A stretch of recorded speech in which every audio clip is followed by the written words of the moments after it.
મિત્રો, ચેરિટેબલ ટ્રસ્ટે અમે સેવાનો મોકો આલેલો છે, તો ક્વોન્ટિટીની અંદર એમને ગાદલા બનાવવાના છે.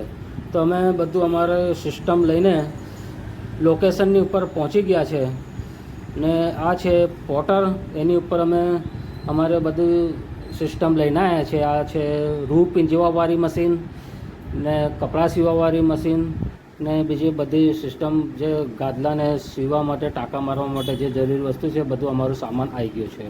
હવે એને એની જગા પર મેકીને મશીનો સેટ કરીને પછી ચાલુ કરવાનું છે. હવે મોટી મોટી ગઠાણો આવી રીતના ખેંચીને લાવવી પડે છે ને એનું વજન હોય છે 156 કિલો 300 ગ્રામ.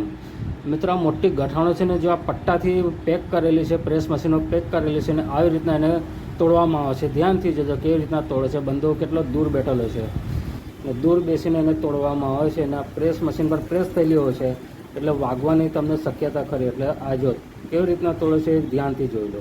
ઠીક છે, આ રીતના રૂ કપાસની ગઠાણો આવી રીતના તોડવામાં આવે છે.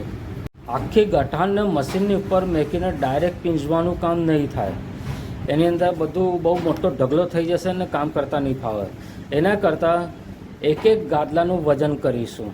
જો મતલબ આવી રીતના એક એક કરીને પડ કાઢીશું ને એક ગાદલાનું વજન કરીશું ને એનું વજન રાખવાનું છે અમારે 12 કિલો. 12 કિલો કરતાં વધારે રાખવાનું છે. એટલે આ 12 કિલોને 300 ગ્રામ જેવું વજન થઈ ગયું છે.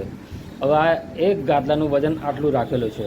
હવે એવી રીતના આ ગાદલાનો ઢગલો કરી દઈશું. એક બાજુ એક એક ગાદલાનું વજન કરીને એક એક ઢગલો અલગ અલગ સરખી રીતના ગોઠવીને મેળવીશું એટલે ભેગા ના થઈ જાય. એકબીજા જોડે રૂનું ઢગલો ભેગો ના થાય એવી રીતના જો આવી રીતના સેટ કર્યો છે, દૂર રાખેલું છે. એના પછી એને પીંજવાનું ચાલુ કરીશું. આ ગાદલો પીંજાઈ જાય એના પછી એને ભરવાનો ચાલુ કરીશું.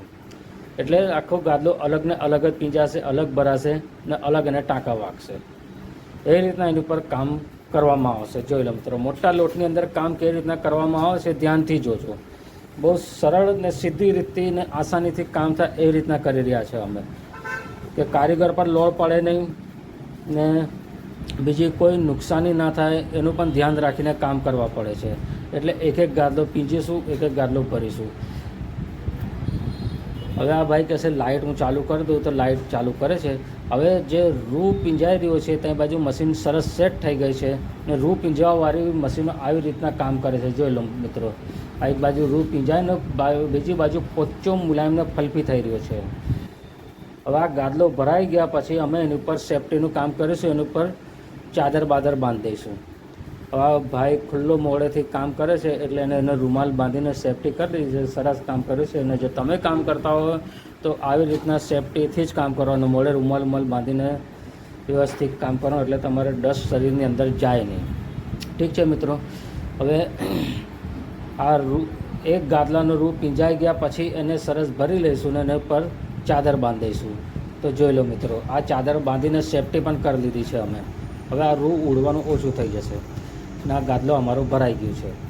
એવી રીતના એક એક કરીને અમે ગાદલા ભરીશું ને એનું વજન પણ બરાબર સરખો આવશે ને કામની હાડામાટ નહીં થાય. જ્યાં ગાદલો વજન થઈ ગયો અને એની ઉપર મશીનની સિલાઈ મારીને પાક્કો કરીશું. જોઈ લો મિત્રો, બધાનું કામ અલગ અલગ હોય છે. હવે મારું કામ છે એની પર મશીનની સિલાઈ મારવાનું.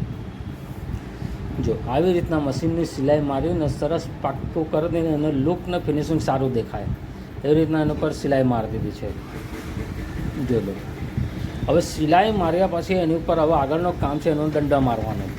દંડા મારીને એક સરસ લેયર બનાવવામાં આવે છે જેનાથી ગાદલો એકદમ સરખો થઈ જાય ને ઉબડ ખાબડ રહે ને ઊંચું નીચું રહે. તો એક લેયર બનાવવું જરૂરી છે. એટલે એને દંડા વડે એને ટીપવું જ પડે, એને ઢોકાવવું પડે. અને ઢોકાઈને સરખો કરીને હવે આવી રીતના એના ઉપર ટાંકા મારવામાં આવે છે. જોઈ લો, પહોળાઈમાં 4 ટાંકા માર્યા છે, લંબાઈમાં 8 ટાંકા માર્યા છે. એને ટોટલ ટાંકા વાગશે 53 ટાંકા વાગશે. 53 ટાંકા મારીને ગાદલો ફિનિશ થશે, ફાઇનલ થશે. હવે 3 ગાદલા તો અમારા તૈયાર થઈ ગયા છે. હવે બીજો અમારે 70 ગાદલાનો લોટ તૈયાર કરવાનું છે. હવે એની ઉપર કામ કેવી રીતના થાય છે એવું જોઈ લો. એક બાજુ પીંજવાવાળો પીંજવાનું કામ કરે છે, ભરવાવાળો ભરવાનું કામ કરે છે ને ટાંકા મારવાવાળા ટાંકાનું કામ કરે છે. ને મારો કામ છે મશીનના મોઢિયા પર સિલાઈ મારવાનું. ને વચ્ચે ફ્રી પડું તો આ રીતના વિડીયો ઉતારીને તમારા લગીન પાક્કી માહિતી પહોંચે એ કોશિશ કરું છું કે તમારા લગીન પાક્કી માહિતી પહોંચે. મિત્રો, વિડીયો બહુ મોટા અને લાંબા હોય છે, એટલે જે મેન વસ્તુ છે, મેન પાર્ટ છે એ જ તમારા લગીન પહોંચાડેલા છે. જો વિડીયો ગમ્યો હોય તો લાઇક, સબસ્ક્રાઈબ ને કમેન્ટ કરવાનું ભૂલશો નહીં. ને જો આવા તમારે ગાદલા બનાવવા હોય તો મારો નંબર ને એડ્રેસ નીચે ડિસ્ક્રિપ્શનમાં આલેલા છે, તો મને ફોન કરીને કોન્ટેક્ટ કરી શકો છો. ને ધીરે ધીરે અમારો લોટ તૈયાર થવા આવ્યો છે. એક દિવસની અંદર 40 ગાદલા